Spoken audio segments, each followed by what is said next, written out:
Hello, hello. Bon, on est lundi matin, il est déjà 8h37 très précisément. Aujourd'hui, je te prends avec pour te montrer mon quotidien en tant que CM et créatrice UGC, histoire que tu vois un petit peu à quoi ça ressemble. Mais avant tout ça, je vais me préparer et puis on est parti. Le bon micro est activé, je vais le garder près de moi comme ça vous m'entendez correctement. Et on peut commencer la journée. Comme je vous le disais dans la précédente vidéo, je suis community manager et j'ai commencé aussi à faire de l'UGC parce que je trouvais ça sympa. Mais à la base des bases, je suis vraiment gestionnaire de réseaux sociaux. Donc ça va même au-delà en fait du community management. Je sais qu'aujourd'hui ces termes sont un petit peu compliqués dans le sens où à l'époque être community manager c'était uniquement être community manager. Aujourd'hui, quand tu es community manager freelance, ça va souvent du côté du social media management, donc vraiment de la gestion des réseaux sociaux, au-delà en fait de la gestion communautaire qui est en fait à la base des bases, la vraie traduction du titre. Donc il faut savoir que pour arriver à devenir community manager, moi j'ai fait des études de communication, au départ littéraire et puis de communication orientée digitale et affaires.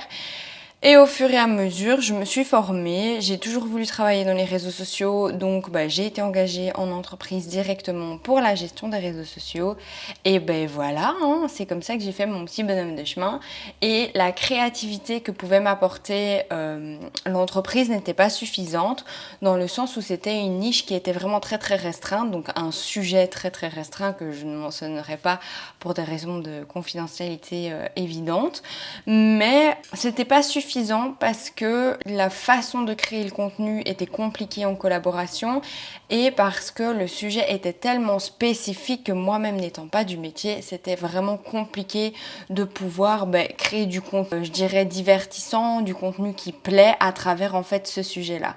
Donc j'ai commencé par me former, suivre des formations, faire vraiment du continuous learning, donc de l'apprentissage en continu pour pouvoir en fait me lancer en tant que freelance dans la gestion des réseaux sociaux, même si je le répète déjà, c'est déjà ce que je faisais pour cette entreprise. Donc j'ai vraiment plus pris des formations pour continuer à développer mon expertise, ça c'est sûr, mais aussi pour être plus capable, je dirais, de voir comment gérer les choses quand il y a plusieurs clients et quand ça devient vraiment une profession freelance.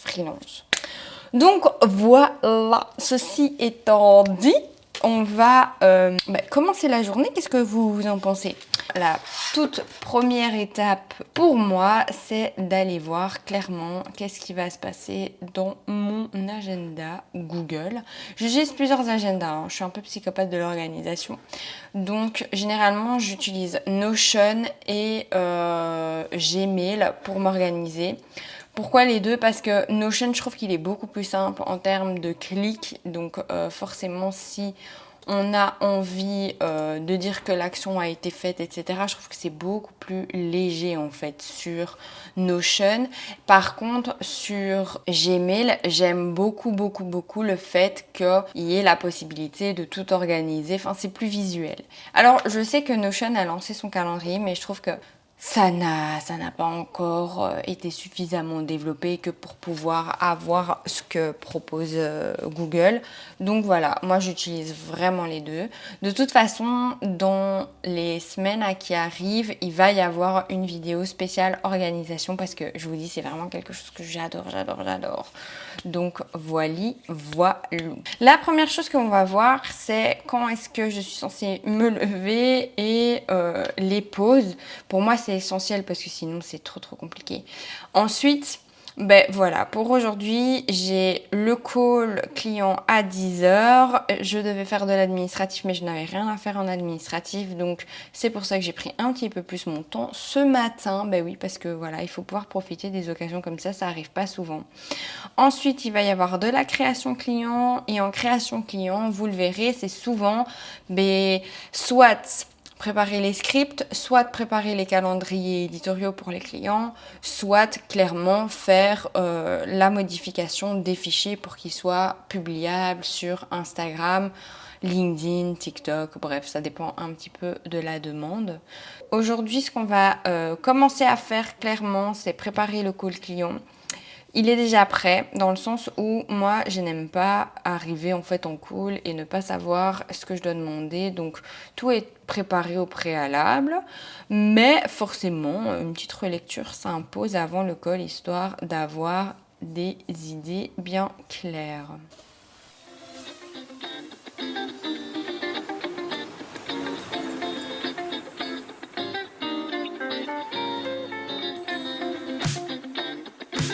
Maintenant que ça c'est fait, je vais vous laisser tranquille une petite heure, le temps de profiter du call client. Et ben je vous retrouve juste après pour vous expliquer d'ailleurs en quoi consistait ce call et pour quel type de service, quel objectif, etc. Donc je vous dis à tout de suite.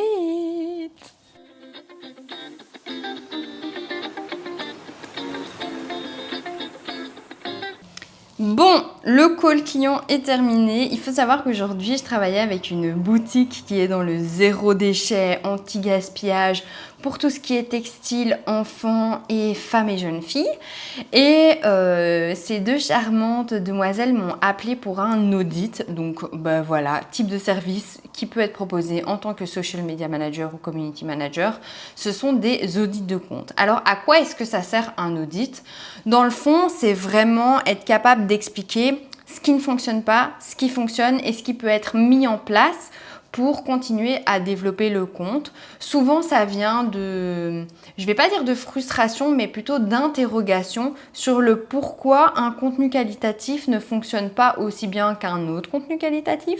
Et donc, bah voilà, ici, c'était notre premier call pour un petit peu comprendre où sont les problèmes, quels sont les challenges, quelles sont les raisons, comment est-ce que la communication externe ici fonctionne, pour que moi je puisse avoir toutes les informations nécessaires afin de faire un audit de qualité. Bah oui, c'est un peu le but, hein. D'ailleurs, j'étais assez choquée parce qu'elles m'expliquaient qu'elles avaient reçu des devis à plus de 800 €. Non mais les community managers qui passent par ici, 800 € à un audit. Un audit genre, non, ok, une gestion Instagram, ça je peux le comprendre et c'est ce que j'expliquais. Une gestion, ça demande beaucoup plus de temps, ça demande de créer des posts, ça demande d'être attentif à beaucoup de choses, à plein de choses, à s'organiser 3 fois plus. Mais ça, oui, ça vaut entre 800 et 900 €, c'est sûr et certain. Mais un audit, non. Un audit pour moi, ça ne doit pas dépasser les 250-300 € dans le sens où c'est pas quelque chose qui nous demande du travail entre guillemets de longue haleine. C'est un service qui dure une semaine grand maximum. C'est un service pour lequel on prend un peu de notre temps pour l'écho, la création du rapport, etc. D'où le fait que oui, ça peut monter jusqu'à 300 € sans problème, mais 800 €, ah non, moi c'est pas du tout ma façon de voir les choses. J'étais estomaquée quand elles m'ont dit ça. Du coup, là maintenant, je reçois le mail avec toutes les informations de la cliente. Qu'est-ce qu'il me reste à faire? À organiser le prochain call et l'audit, forcément. Voilà, écoutez, je vous programme tout ça et puis après, je vous reviens pour la suite de l'information dans ma vie de community manager et on va parler un petit peu plus justement de la façon dont je gère les tâches et de la façon dont je m'organise pour gérer tous ces réseaux sociaux en même temps. Toutes les choses autour de la gestion des réseaux sociaux peuvent être à la fois très intéressantes mais à la fois très compliquées parce que forcément quand on a un business, on n'a pas le temps toujours de passer des heures et des heures à se former sur le sujet et parfois on peut se dire mais enfin j'ai l'impression d'appliquer tous les astuces, tous les tips que un tel ou un tel ou un tel m'a donné et pourtant je n'y arrive pas. Et je pense que c'est là qu'intervient aujourd'hui la place du community manager. Ce qui veut aussi dire forcément que un des points clés dans le métier, c'est l'organisation. Et en termes d'organisation, tu peux avoir besoin d'outils payants ou d'outils gratuits. Aujourd'hui, moi, je vais te partager vraiment les outils qui me permettent, moi, dans ma vie de tous les jours, de gérer mon contenu plus le contenu des clients et qui pourraient aussi, du coup, te permettre à toi de gérer ton propre contenu. Ou si tu es CM, de gérer le contenu de tes clients, bien évidemment. Pas de problème, ma bestie, si je peux t'aider, je suis trop contente. Moi. Bon, premier outil, c'est Notion. Notion, c'est vraiment un outil qui est déjà très large en termes de gratuité. Donc même si tu ne t'abonnes pas au plan premium, tu as beaucoup de ressources. Moi personnellement, j'ai choisi de le prendre en payant parce que c'est ce que j'utilise pour la gestion des clients, pour ma gestion personnelle, pour la gestion de mon propre business.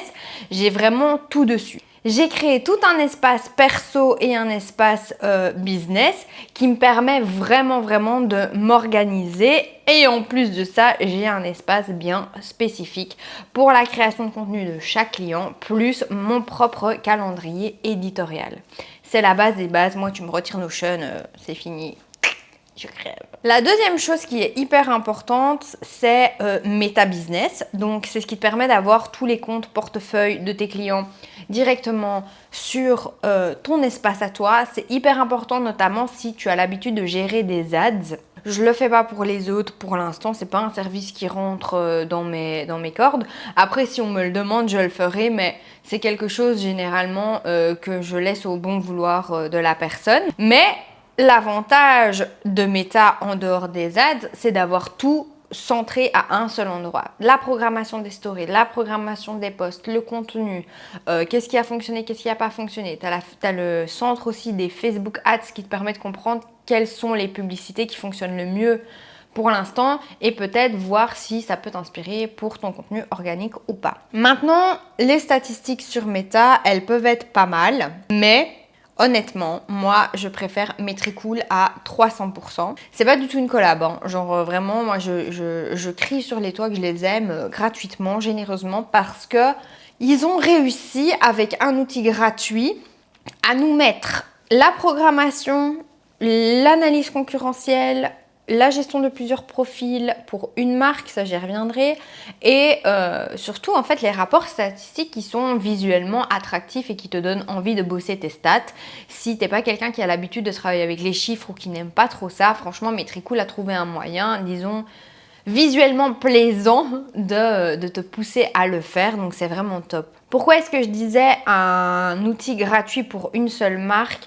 Parce que en fait Metricool est gratuit jusqu'au moment où tu décides d'ajouter plusieurs marques à ton portefeuille. Typiquement, si aujourd'hui tu n'as que ton compte à toi et que tu as besoin d'une plateforme qui te reprend tout, comme je te l'ai dit, pour pouvoir t'organiser correctement, eh bien, tu n'as pas de problème à utiliser ta propre marque à toi.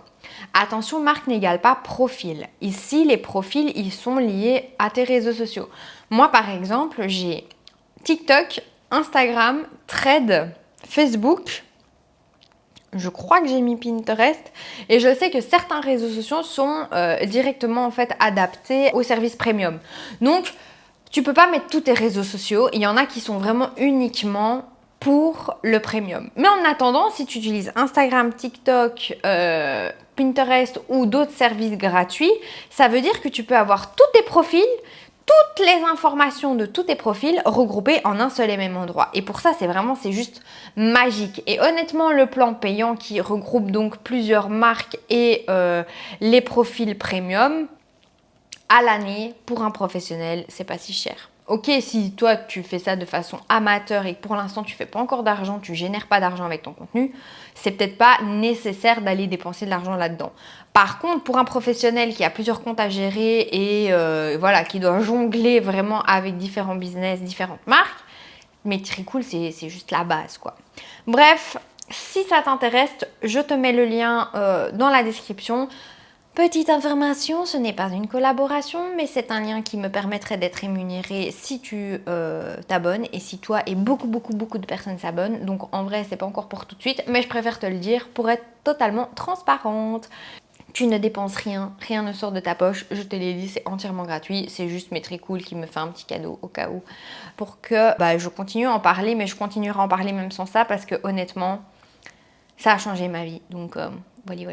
Tu as plein d'autres types de programmateurs, de programmes de publication qui peuvent t'aider à le faire. Maintenant, je trouve qu'en termes de qualité-prix, souvent, c'est quand même vachement moins bien.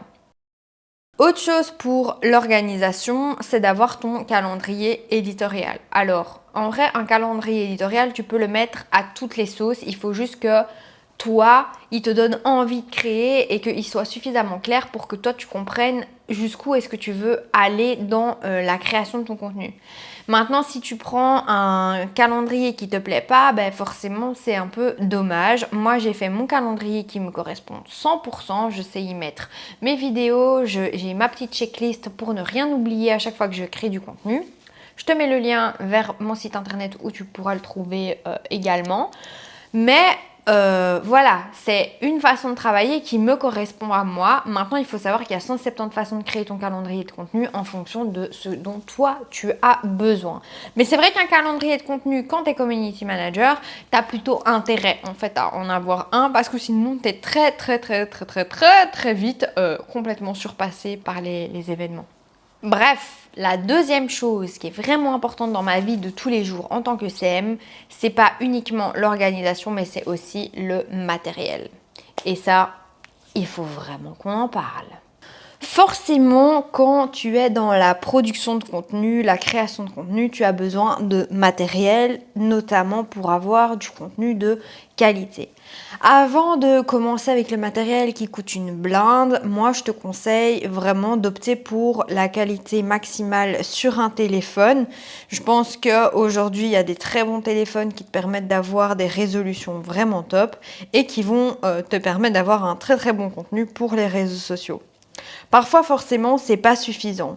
Moi, j'ai mon téléphone qui me permet de faire énormément de la partie de création de contenu, mais j'ai quand même mon appareil photo que tu vois, enfin tu vois pas, mais avec lequel tu me vois aujourd'hui, qui est un Canon des années Gallup déjà, parce que c'est un EOS 800D, donc c'est même pas le format le plus récent. Mais je trouve que c'est quand même très important en termes de qualité d'image, notamment pour les montages vidéo, d'avoir ce type de matériel-là. Ensuite, je vais avoir les micros Rode, donc c'est vraiment les tout petits wireless comme ceci. Ça, c'est les Go 2. Je sais pas si tu vas bien voir, mais en gros, c'est les Go 2. C'est un petit budget pour des microphones, on va pas se mentir, mais je trouve qu'ils sont excellents. Si je dois tourner, je tourne avec ceux-là. Pourquoi? Parce qu'ils sont deux. Donc déjà, en termes de batterie, quand il y en a un qui est mort, bah t'as l'autre. Ensuite, si maintenant je dois faire un tournage avec plusieurs personnes, eh ben, j'ai deux micros, donc on est bien, on est tranquille.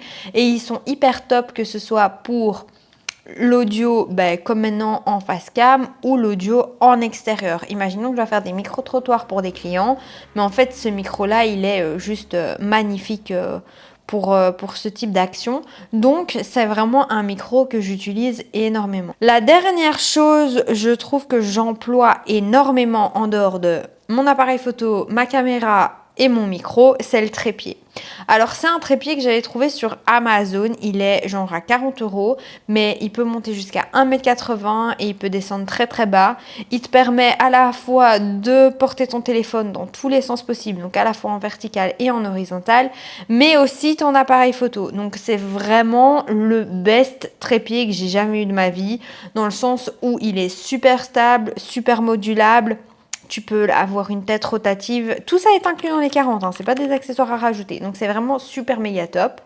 Ça, je dois voir si je l'ai encore dans mes commandes Amazon pour pouvoir te mettre le lien en bas. En tout cas, ça, c'est un investissement qui est tellement important parce que ça te permet finalement d'avoir des vidéos stables. Ça te permet aussi d'avoir des effets, par exemple, quand tu veux faire un suivi d'objets, imaginons. Moi, je prends mon trépied. Il y a une petite manivelle qui permet d'ajuster la raideur de la tête rotative et ça me permet de faire un suivi propre, sans tremblement, très régulier. Et au pire du pire, forcément, il y a les programmes pour encore affiner davantage ce tremblement. Mais en vrai, avec ce genre de trépied, ça fait déjà tellement bien le taf, c'est top.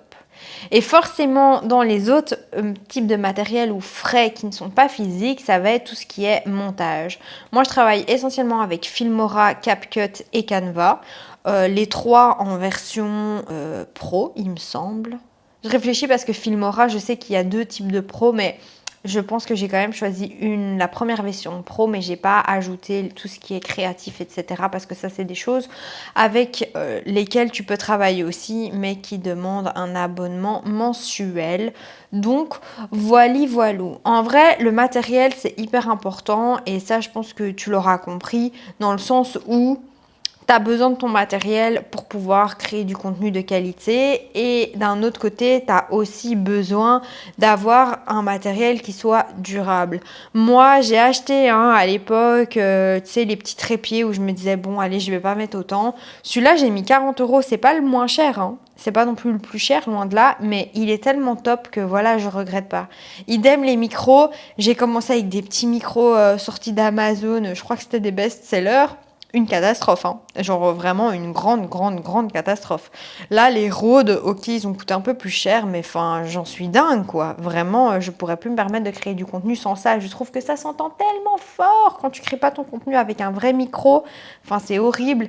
Et la caméra, bon, je l'aime de tout mon cœur, cette caméra, mais c'est vrai que si je pouvais m'acheter les nouvelles versions qui sont vraiment essentielles pour le vlog et qui sont un peu moins orientées photo, parce que celle-ci, comme je te disais, elle a déjà un certain âge et à la base il faut savoir que dans les appareils photo tu as l'appareil photo orienté photo et l'appareil photo orienté caméra film. Ici c'est vraiment normalement un appareil orienté photo mais qui fait quand même les deux dans une mesure assez intéressante, donc le ratio est assez correct.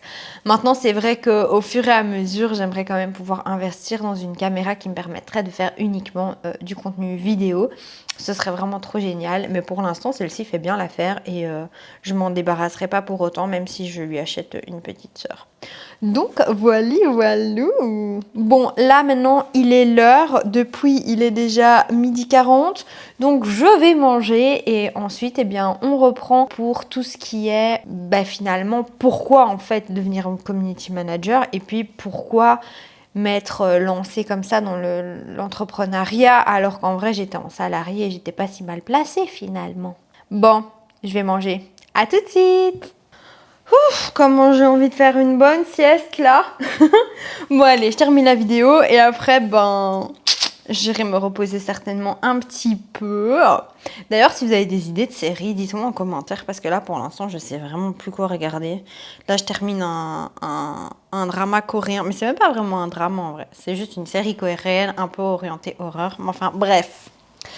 Du coup, je te disais que on allait voir un petit peu pourquoi est-ce que j'avais commencé à être community manager, pourquoi je m'étais lancée en freelance et quel était finalement l'intérêt pour moi au-delà du libre financièrement et au-delà du côté flexible. Il faut savoir que j'ai toujours adoré les réseaux sociaux. Même à l'époque pendant mes études, donc j'ai fait des études de communication, même à l'époque pendant mes études de com, voilà, tout ce qui se passait en influence, en marketing des réseaux, marketing de contenu, je trouvais ça vraiment hyper passionnant parce que ça va bien au-delà de juste faire des belles choses sur Instagram et il y a vraiment aussi tout un côté psychologique dans la création de contenu qui est incroyable. Maintenant, moi j'ai surtout eu cette envie en fait de me libérer du salariat pour devenir freelance parce que je me suis rendu compte qu'en étant close dans une entreprise, malheureusement, mon avenir dépendait beaucoup du budget de l'entreprise pour la communication, dépendait beaucoup de la volonté des collaborateurs à vouloir faire ou non une vidéo, ça dépendait aussi de leur sérieux, donc parfois j'avais des vidéos qui commençaient très bien et puis qui terminaient un peu moins bien parce que voilà, il n'y avait pas de sérieux, il n'y avait pas de préparation et que les gens se disaient ouais mais en fait c'est pour les réseaux sociaux donc moi je m'en fous, je suis pas payée pour ça. Donc ça a été un petit peu le déclic quand on m'a dit que finalement j'allais devoir m'en aller pour des raisons budgétaires et en fait je me suis dit mais finalement ce que j'aime dans les réseaux sociaux c'est le contact avec les entreprises, le fait de pouvoir les aider à améliorer leur présence en ligne, c'est aussi tout ce qui est autour de la création de contenu, pouvoir apporter des idées qui se font pas forcément ou pouvoir réadapter des idées à des domaines dans lesquels on s'y attendait peut-être pas et que j'avais vraiment envie en fait d'exploiter tout ça au maximum et dans plusieurs type de domaine. Voilà, j'ai jamais voulu vraiment me restreindre à une seule niche, à une seule expertise en tant que community manager parce que pour moi, autant que tu sois dans le toilettage pour chien, que tu sois comme ici la cliente de ce matin dans le textile écologique et durable pour les femmes, que tu sois dans les robes de mariée, que tu sois coach sportif, que tu sois même vétérinaire, en fait, il y a tellement de choses à faire et tout est tellement passionnant parce que moi, tout me passionne que j'ai jamais vraiment voulu en tant que community manager me dire « Ah moi, en tant que community manager, je m'occupe que des salons de coiffure et puis basta ». Ça n'a jamais été mon approche. Parce que justement, le côté créatif prend tellement le dessus et j'aime tellement pouvoir parler de plein de choses, être créatif sur plein de choses, que c'était hyper important pour moi de retrouver en fait cette flexibilité que je ne retrouvais pas en entreprise.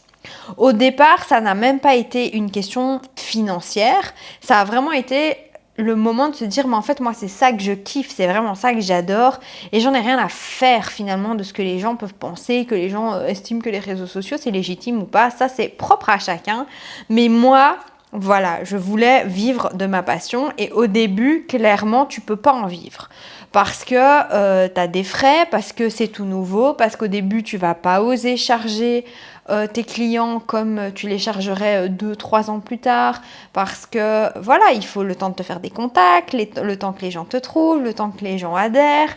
Bref, entre notoriété, réputation, mise au point des tarifs, parce que tout ça est nouveau pour toi, tu gagnes pas forcément bien ta vie. En tout cas, moi je sais que les 6 premiers mois, j'ai eu des clients, même si j'avais pas une communauté de dingue. Ça c'est tout le côté prospection, etc. forcément.